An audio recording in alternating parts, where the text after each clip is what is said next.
السلام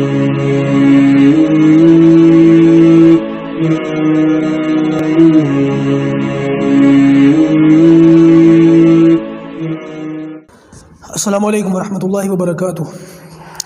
نحمدہ ونصلی علی رسولہ الکریم، اما بعد، اعوذ باللہ من الشیطان الرجیم، بسم اللہ الرحمن الرحیم۔ لقد کان لکم فی رسول اللہ اسوۃ حسنہ، صدق اللہ العظیم۔ اللہم صلی علی محمد وعلی آل محمد کما صلیت علی ابراہیم وعلی آل ابراہیم انک حمید مجید۔ اللہم بارک علی محمد وعلی آل محمد کما بارکت علی ابراہیم وعلی آل ابراہیم انک حمید مجید۔ مجھے امید ہے کہ آپ تمام ساتھی خیر و عافیت سے ہوں گے۔ غزوہ خندق پر بات چل رہی ہے کہ نبی کریم صلی اللہ علیہ وسلم کو جب اطلاع ملی کہ قریش اور بنو غطفان نے مل کر 15,000 کا لشکر لے کر مدینہ پر چڑھائی کر لی، تو آپ صلی اللہ علیہ وسلم نے صحابہ کرام کے ساتھ مل کر خندق کھودی۔ یہ وہ موقع ہے کہ آپ صلی اللہ علیہ وسلم اور صحابہ کرام پر ایک طریقے سے یہ کہہ سکتے ہیں کہ 15,000 کا دشمن ہے، اس جانب سے بھی فکر ہے۔ دوسری طرف معاملہ یہ ہوا کہ ٹھنڈ بہت زیادہ ہے، سردی کا موسم ہے، جس کی وجہ سے صحابہ کرام ٹھٹر رہے ہیں۔ اور تیسرا معاملہ یہ ہوا کہ صحابہ کرام جو ہیں، تیسری آزمائش یہ ہوئی کہ صحابہ کرام پر بہت زبردست شدت ہے، پتھر باندھے ہوئے ہیں۔ خود نبی کریم صلی اللہ علیہ وسلم نے ذات مبارک پر، پیٹ مبارک پر اپنے پتھر باندھ رکھے تھے۔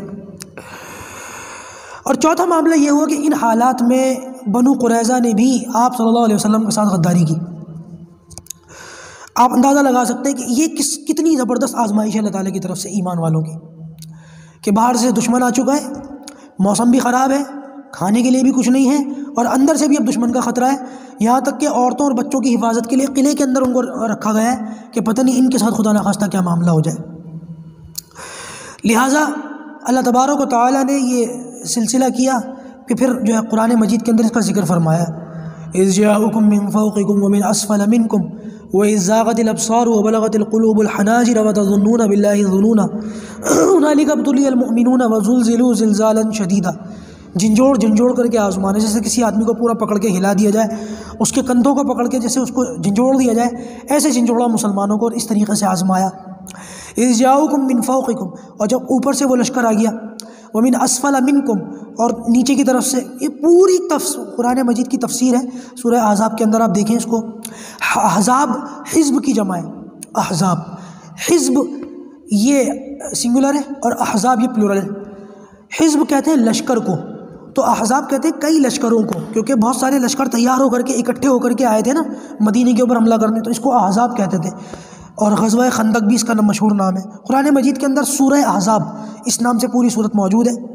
اس کو دیکھ لینا چاہیے اور اس کا ترجمہ ضرور پڑھنا چاہیے، ایمان تازہ ہو جاتا ہے۔ ہاں، میں جو ہے سورہ احزاب وغیرہ کا کچھ ترجمہ دیکھ کر کے آتا ہوں یہاں پر، لیکن وہی والی بات ہے کہ پھر تفصیل کا بہت دل چاہتا ہے، نہیں کر پاتا، موقع نہیں ہے اتنا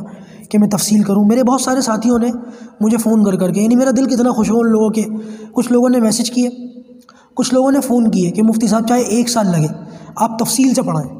تو میں نے ان کے جذبے کو دیکھ کر پہلے تو ان کو مبارکباد دی کہ ماشاءاللہ آپ کا ایمان تازہ ہو رہا ہے، اس کا مطلب یہ ہے کہ سیرت سے محبت ہے، آپ کو ایمان تازہ ہو رہا ہے آپ کا۔ لیکن میرے بھائی بات یہ ہے کہ ہمیں بہت کام کرنے ہیں اور ان کاموں کے اندر پھر رکاوٹ ہوگی۔ ظاہر سی بات ہے کہ 1 سال یا 2 سال بھی میں لے سکتا ہوں، مجھے یقین ہے تفصیل اتنی ہے، کیونکہ سیرت پر بے شمار کتابیں اور میں ان کتابوں کو دیکھ کر کے باقاعدہ آپ کے سامنے رکھ کر کے پڑھا سکتا ہوں۔ لیکن وہی والی بات ہے کہ اتنی تفصیل پھر مان لیجیے عمل نہ ہو، خالی تفصیل ہو تو کیا فائدہ۔ اور اس چھوٹی سی بات کے اندر ہمارے ذہنوں میں ایک اسٹرکچر، ایک خاکہ تیار ہو جائے اور اسی سے ہمارے اندر عمل کا جذبہ پیدا ہو جائے، بہت بڑی بات ہے۔ اس لیے میں دیکھوں گا کہ ہمارے یہاں 1 منٹ کا مدرسہ جو ہے اس میں کتنے لوگ آتے ہیں، کیونکہ میں نے قرآن کورس میں، رمضان کورس میں اس کا تجربہ کیا ہے، بے شمار لوگ آتے ہیں داخلہ لیتے ہیں، لیکن وہ ہزاروں کی تعداد میں جو داخلہ لینے والے ہوتے ہیں اس میں پھر کچھ سینکڑوں ہی رہ جاتے ہیں اور جذبہ آخر ٹھنڈا ہو جاتا ہے۔ حالانکہ یہ اچھی چیز ہے، لوگ آتے ہیں، یہ بھی بہت بڑی بات ہے کہ لوگ آتے ہیں، لیکن پھر مصروفیت کہہ لیں یا ایک طریقے سے غفلت کہہ لیں، لوگ آنے کے بعد پھر واپس چلے جاتے ہیں۔ اس چیز سے ہمیں بڑا صدمہ ہوتا ہے، بڑی تکلیف ہوتی ہے۔ اس لیے جو ہے وہ میں کوئی جلد بازی نہیں کرنا چاہتا، میں یہ چاہتا ہوں کہ چلو دیکھتے ہیں آہستہ آہستہ لوگوں کے اندر کچھ تیار ہوں، ایک خاکہ تیار ہو اور کچھ لوگ ہمارے ساتھ عمل کرنے والے بنے، اور یہ المیزان کی جو ٹیم ہے جو تھوڑی سی بڑی بنے، پھر انشاءاللہ آگے بڑھ کر اور بڑے لیول پر کام کرنے اور بہت سارے کام کرنے۔ اسی لیے تفصیل جو ہے میں نہیں کر پاتا۔ بہرحال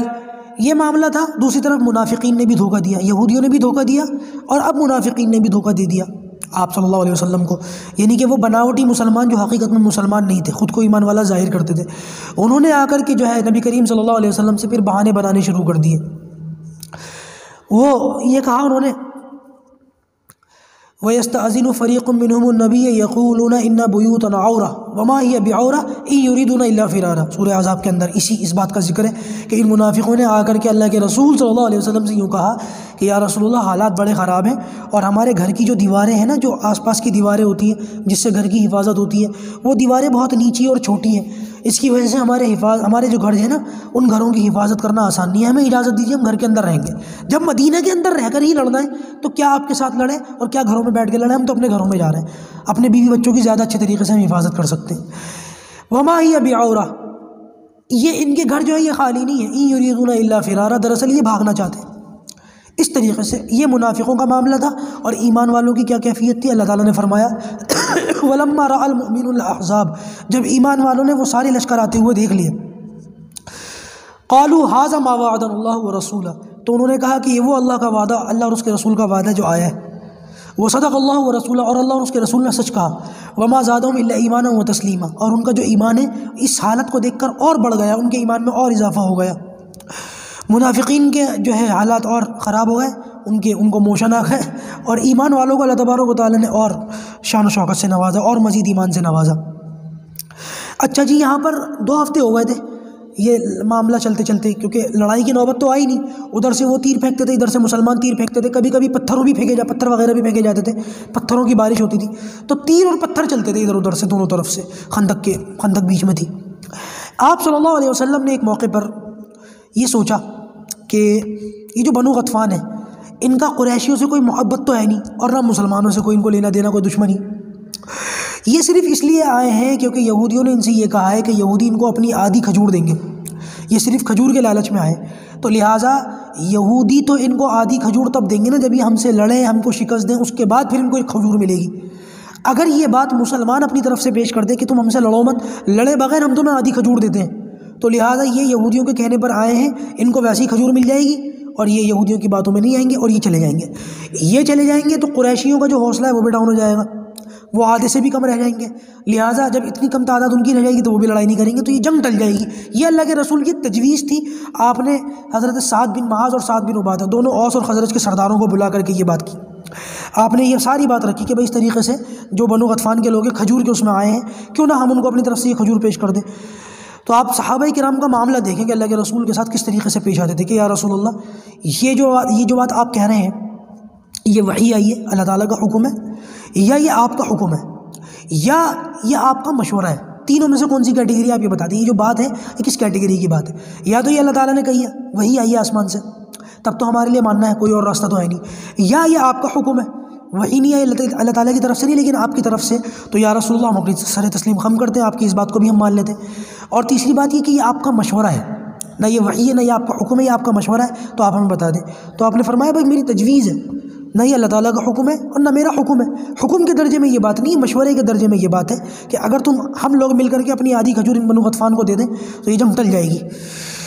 تو ان دونوں نے کہا کہ یا رسول اللہ، جب ہم مشرک تھے، بتوں کو پوچھتے تھے اور ان کی طرح تھے جو سامنے ہم سے لڑنے کے لیے آئے ہوئے، اس وقت بھی ہم سے کوئی ہماری ایک کھجور بھی لے کے نہیں جا سکا،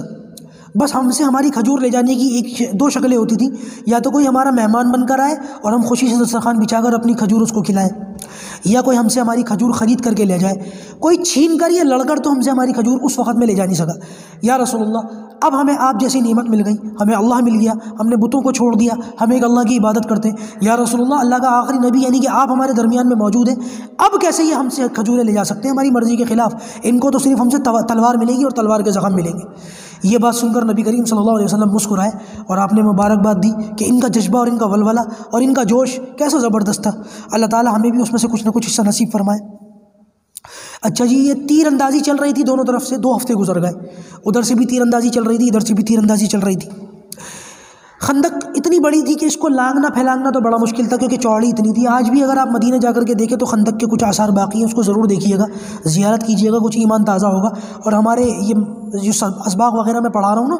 اس کو امیجن کیجئے گا، انشاءاللہ آپ کو وہ ساری چیزیں جو میں پڑھا رہا ہوں یہ ساری چیزیں آنکھوں کے سامنے آئیں گی اس خندق کی زیارت کرتے ہوئے۔ اللہ تعالیٰ آپ کو بھی لے جائے، ہمیں بھی لے جائے۔ تو معاملہ یہ ہوا کہ خندق ایک طرف سے کچھ چوڑائی میں کم تھی کوئی جگہ رہ گئی ہوگی کسی وجہ سے، تو نوفل نام کا ایک شخص اس نے سوچا کہ کیوں نہ ادھر سے گھوڑا کدا دیا جائے۔ اچھا ایک بندہ بھی اگر کودنے میں کامیاب ہو گیا تو پھر دوسروں کی بھی ہمت مل جاتی ہے، وہ بھی کوشش کرتے ہیں۔ تو نوفل اپنے گھوڑے کو پیچھے لے کے گیا اور پیچھے لے کے گیا اور پیچھے لے کے گیا، اور وہاں سے دوڑتا ہوا آیا، بھاگتا ہوا آیا۔ اس نے بالکل کنارے پر آ کر جیسی چھلانگ لگائی، خندق اگرچہ وہاں سے چھوٹی تھی لیکن یہ صاحب نیچے گر گئے، خندق کے اندر گر گئے،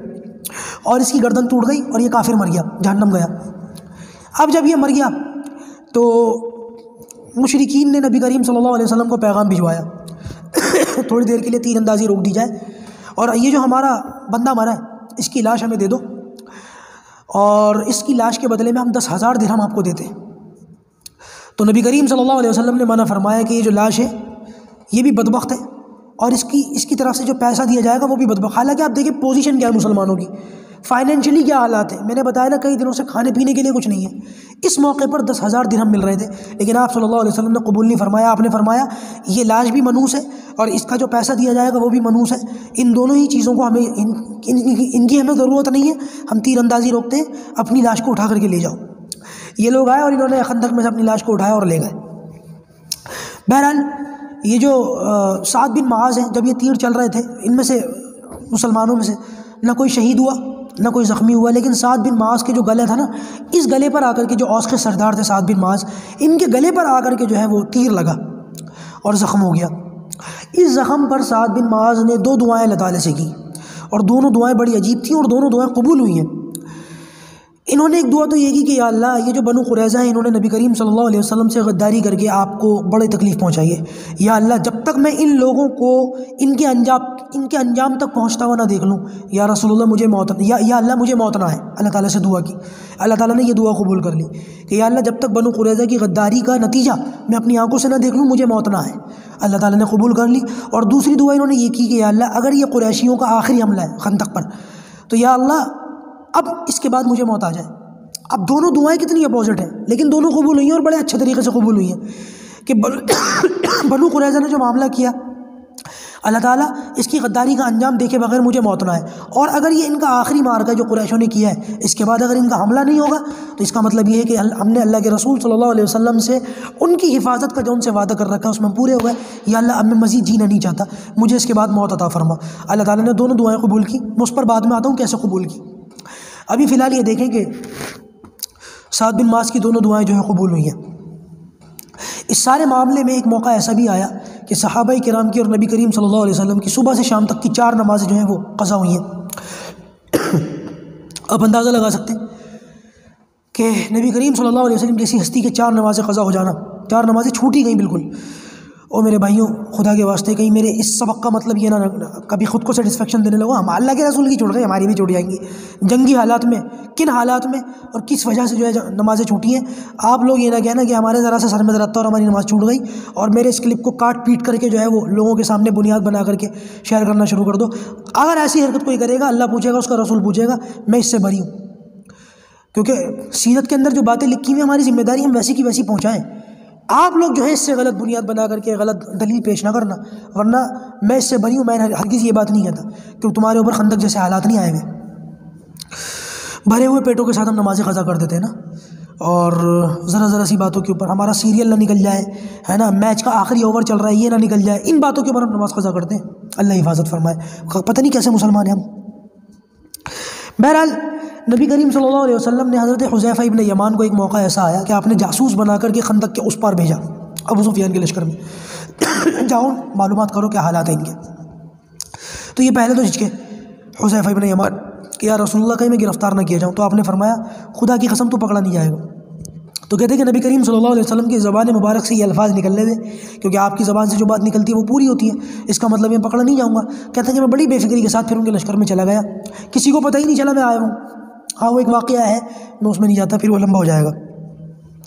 تو ابو سفیان جیسے ہی کہتے ہیں کہ میں وہاں پہنچا، اللہ تعالیٰ نے ایک ہوا بھیج دی، نبی کریم صلی اللہ علیہ وسلم نے دعا کی تھی، اس دعا کے نتیجے میں ہوا آ گئی، اور وہ ایک تو سردی کا موسم، اوپر سے اتنی تیز ہوا، یہ 2 ہفتے سے لگے ہوئے بھی تھے 2 ہفتے سے کوئی جنگ تو ہو نہیں رہی تھی، کوئی نتیجہ نکل نہیں رہا تھا، 2 ہفتے سے یہ لوگ اکتا چکے تھے ایک طریقے سے، تیر پھینک پھینک کر کے، پتھر مار مار کے. تو اس ہوا کے آنے سے اور ان کی اکتاہٹ میں اضافہ ہوا کہ ان کے خیمے اکھڑ گئے، ان کی ہنڈیاں جس جو کھانے وغیرہ دیگیں پک رہی تھیں وہ ساری انڈیل گئیں، وہ ساری گر گئیں، اور یہ لوگ جو ہیں ان کی آنکھوں میں مٹی گھسنے لگی. تو حذیفہ ابن یمان کہتے ہیں کہ کچھ نظر نہیں آ رہا تھا ان حالات میں، کیونکہ میں اسی طرف تھا. تو ابو سفیان کے میں نے یہ الفاظ سنے کہ خدا کی قسم یہاں رکنے میں اب خیر نہیں ہے، یہاں پر تو حالات بد سے بدتر ہوتے چلے جا رہے ہیں، اور اگر کوئی نتیجہ نکلنا ہوتا تو بہت پہلے نکل جاتا، بہتر یہ ہے کہ یہاں سے واپس چلو. ان کی اتنی حالت خراب ہو گئی اس ہوا کے آنے کے بعد، کیونکہ جانور بھی ادھر ادھر بھاگ گئے اور خیمے اکھڑ گئے جس میں یہ تھے، ٹینٹ وغیرہ جو تھے وہ اکھڑ گئے، اور جو کھانا وغیرہ انہوں نے پکا رکھا تھا وہ سارا گر گیا. تو ہمت بہت زیادہ ٹوٹ جاتی ہے. تو یہ لوگ واپس چلے گئے اور جنگ وہیں ختم ہو گئی، جس کی وجہ سے جو ہے وہ آپ صلی اللہ علیہ وسلم نے پھر اس موقع پہ فرمایا کہ یہ قریشیوں کا آخری حملہ تھا،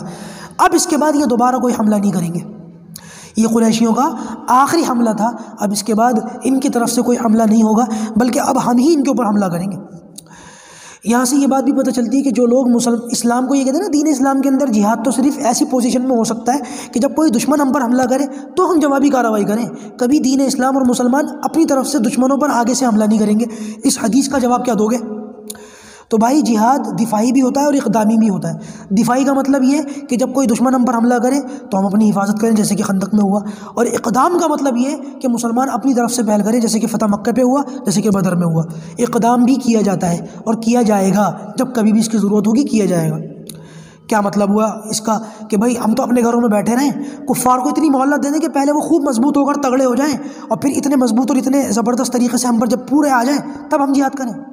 جب کبھی بھی کفار کی طرف سے یہ خدشہ ہوگا کہ وہ اس لیے مضبوط ہو رہے ہیں کہ مسلمانوں کو دبانے اور پیسنے کی سازشیں کر رہے ہیں، تو وہاں پر رکا نہیں جائے گا، وہاں پر اقدام کیا جائے گا. جیسے غزوہ بنو مستلق کے اندر اللہ کے رسول کو خبر ملی کہ حارث ابن ضرار حضرت جوہریہ کے والد وہ حملہ کرنا چاہ رہے ہیں، تو اللہ کے رسول نے ان کے حملے کا انتظار نہیں کیا، اپنی طرف سے اقدام کر دیا. تو جہاد اقدامی بھی ہوتا ہے. یہ چیز بڑی غلط ہے. آج کل کے کچھ لوگ ایسے ہیں جو مولوی نما ہے، میں ان کو مولوی نہیں کہتا، یاد رکھنا. علماء کرام ہمیشہ حق بات کرتے ہیں، ہمیشہ حق بات کہتے ہیں. مولوی نما لوگ جو مولوی بنے ہوئے مولوی ہوتے نہیں ہیں، وہ لوگ صرف یہ لوگوں کے اندر تصور پیدا کرنے کی کوشش کرتے ہیں کہ جہاد تو صرف دفاعی ہے، کہ جب ہم اپنے گھروں پہ بیٹھے رہو، جب کبھی دشمن حملہ کرے گا تو جواب دو. ویسے اپنی طرف سے پہل کرنے کی کوئی ضرورت نہیں ہے. حالانکہ یہ حالات بتا رہے ہیں کہ مسلمانوں نے پہل بھی کی ہے، اللہ کے رسول نے پہل بھی کی ہے، اور اس کی اپنی اپنی مصلحتیں اور اپنے اپنے معاملات ہیں. جب کتاب الجہاد وغیرہ ہم پڑھیں گے تو انشاءاللہ اس کے اندر یہ ساری چیزیں آئیں گی تفصیل کے ساتھ. ابھی ہم کتاب الجہاد نہیں پڑھ رہے ہیں، ابھی ہم سیرت پڑھ رہے ہیں، اس لیے کتاب الجہاد کے جو مسائل اور معاملات ہیں ان کو میں ڈیٹیل میں تفصیل سے بیان نہیں کر رہا.